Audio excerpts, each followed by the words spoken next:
پھر وہ بچی وہ مالکن گھر لے گئی، شہزادوں کو نہلایا ہے، دھلایا ہے، آنکھوں میں کاجل لگایا ہے، حسن فطرت کا تو تھا ہی، قدرت کا دیا ہوا حسن تھا ہی، جب سنوارا گیا ہے تو وہ خود کہتی ہے جب بچوں کا چہرہ دھلا، زلفیں سنواری، کاجل لگایا تو ایسا لگا جیسا کہ کھلکھلاتا ہوا سورج میرے آنگن میں اتر آیا ہے۔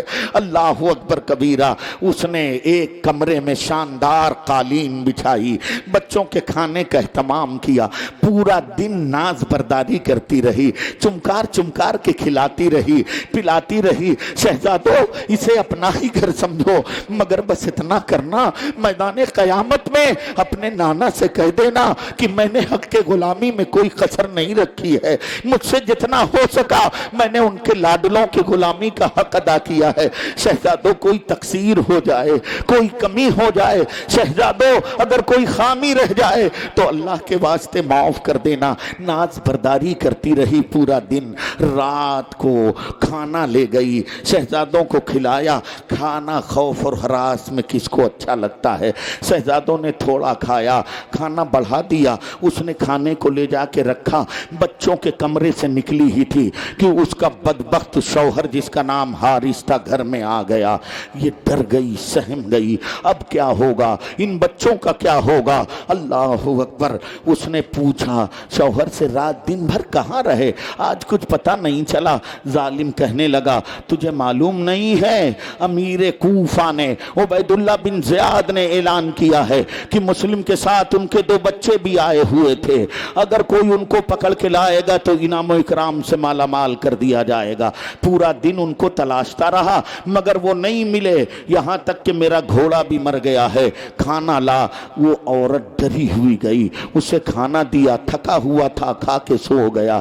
ادھر شہزادے اپنے کمرے میں ہیں، رات گزرتی ہے، رات کا پچھلا پہر ہوتا ہے، بڑے بھائی جناب محمد چیخ مار کے اٹھتے ہیں اور اپنے چھوٹے بھائی کو اٹھاتے ہیں، اٹھو اٹھو بھیا، لگتا ہے ہماری شہادت کا بھی وقت قریب آ گیا ہے۔ کہا کیا بات ہے بھیا، کیوں ایسی باتیں کر رہے ہو؟ کہا بھائی میں سویا ہوا تھا، میں نے دیکھا کہ کوثر و سلسبیل پر مصطفیٰ جان رحمت ٹہل رہے ہیں، جناب خدیجۃ الکبریٰ ہیں، مولا علی ہیں، فاطمہ زہرا ہیں، مسلم ابن عقیل ہیں، حضرت حیدر کرار ہیں۔ اتنے میں مصطفیٰ نے پوچھا مسلم تم چلے آئے ہو اور شہزادوں کو ظالموں کے ہاتھ میں چھوڑ آئے ہو؟ بھائی لگتا ہے میری شہادت کا وقت قریب آ گیا۔ دوسرے شہزادے نے بھی کہا ہاں بھیا اسی طرح کا خواب میں نے بھی دیکھا ہے۔ دونوں بھائی چمٹ گئے، چمٹ کے رونے لگے، ان کی چیخ سے وہ حارث بدبخت جاگ گیا، بیوی کو جگایا۔ یہ بچوں کے رونے کی آواز کہاں سے آ رہی ہے؟ بیوی نے کہا ہو سکتا ہے پڑوسن کے گھر سے آ رہی ہو۔ ٹالنے کی کوشش کی مگر ظالم سنک گیا، خود سے چراغ جلایا، گھر میں ڈھونڈنے لگا، پھر شہزادوں کے کمرے میں پہنچا، جا کے دیکھا تو 2 حسین نورانی صورت والے شہزادے اس کے گھر میں بیٹھے ہوئے ہیں۔ پوچھا تم کون ہو؟ شہزادوں نے اس گھر کو جائے پناہ سمجھ رکھا تھا، پناہ کی جگہ سمجھ رکھا تھا، پورا دن ناز برداری کی گئی تھی، اس لیے بلا تعمل کے کہہ دیا ہم دونوں مسلم ابن عقیل کے بیٹے ہیں۔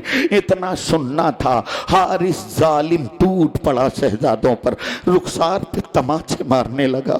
اللہ اکبر۔ شہزادوں کے چہرے پر تماچے مارتے ہوئے ظالم کا کلیجہ نہ پھٹا ہوگا؟ اسے موت کیوں نہ آ گئی اس وقت کہ رسول اللہ کے گلشتہ کے حسین پھولوں پر؟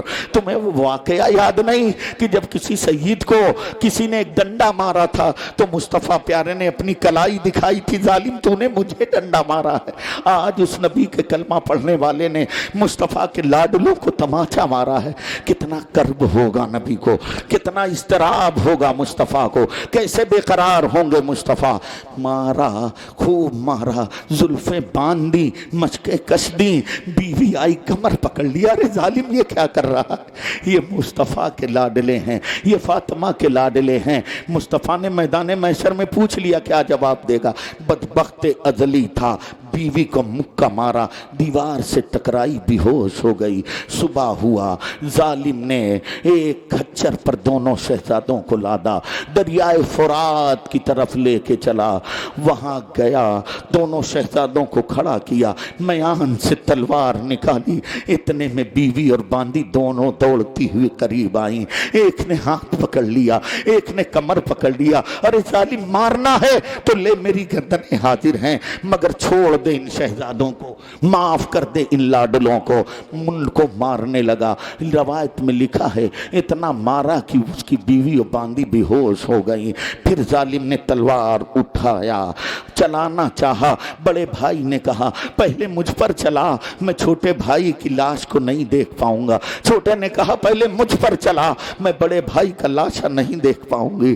الغرض تقدیر کو کچھ اور منظور تھا، اللہ نے اپنی کتاب مخصوص میں کچھ اور لکھا تھا، ورنہ یہ حیدر کرار کے سپوت تھے، ان کی رگوں میں حیدر کرار کا خون دوڑ رہا تھا۔ ایک حارث کیا، ایسے ہزار حارثوں کو موت کے گھاٹ اتار دیتے، مگر بچپنے میں جام شہادت نوش کرنا تھا۔ پر بجلی کوندی ہے، تلوار گری ہے، دونوں شہزادوں کے سر تن سے جدا ہو گئے ہیں۔ ساحل فرات پر حسین کو دو غلام اور جام شہادت نوش کر چکے ہیں۔ انا للہ و انا الیہ راجعون۔ پھول تو 2 دن بہارے جاں فضا دکھلا گئے، حسرت ان گنچوں پہ ہے جو بن کھلے مرجھا گئے۔ اب ظالم نے شہزادوں کے سروں کو توبڑے میں رکھا اور عبید اللہ بن زیاد کے دربار پہنچا۔ توبڑا رکھا اور عبید اللہ بن زیاد سے کہا امیر کے دشمنوں کا سر لایا ہوں انعام و اکرام کی لالچ نے۔ عبید اللہ بن زیاد نے کہا یہ میرے دشمن کون ہیں جن کے سر تو لایا ہے؟ حارث کہنے لگا مسلم ابن عقیل کے بیٹوں کا سر لایا ہوں۔ دل ملا اٹھا ابن زیاد، کہنے لگا ارے ظالم تو نے یہ کیا کیا؟ میں تو امیر المومنین کو لکھا تھا یزید کو کہ انہیں زندہ رکھا ہے، اگر کہیں یزید نے ان بچوں کو زندہ مانگ لیا تو میں کیا جواب دوں گا؟ تو نے میرے پاس زندہ پکڑ کے کیوں نہ لایا؟ حارث کہنے لگا مجھے ڈر تھا کہ کوفہ کے شہری میرے ہاتھوں سے چھین لیتے۔ عبید اللہ بن زیاد کہنے لگا کہ کسی محفوظ جگہ رکھ کر مجھے خبر دیتا، میں سپاہیوں سے پکڑوا لیتا۔ بات جاری تھی، اتنے میں عبید اللہ بن زیاد نے مقاتل نامی دجال کو اشارہ کیا۔ مقاتل نامی دجال نے تلوار کھینچی اور بھرے دربار میں حارث کے مارا، 2 ٹکڑے ہو کے حارث زمین پر گر گیا۔ نہ خدا ہی ملا، نہ وصال صنم، نہ ادھر کے رہے نہ ادھر کے ہم۔ ان شہزادوں نے، مسلم ابن عقیل حسین کے قاصد اور نمائندے نے، ان کے شہزادوں نے دریائے فرات پر حسین کے نام پر جان قربان کر دیا ہے۔ ادھر مکہ میں حسین ہیں، ان تک ان کے نمائندے، مسلم ابن عقیل کا خط پہنچتا ہے اور کوفیوں کی وفاداری کا اظہار کیا گیا ہے۔ اب صحابہ کو بھی سمجھا دیا ہے اور حضرت حسین نے رخت سفر باندھ دیا ہے۔ حسین کی سواری کوفہ کا مکہ سے کوفہ کی طرف روانہ ہوتی ہے۔ وما علینا الا البلاغ۔ السلام علیکم۔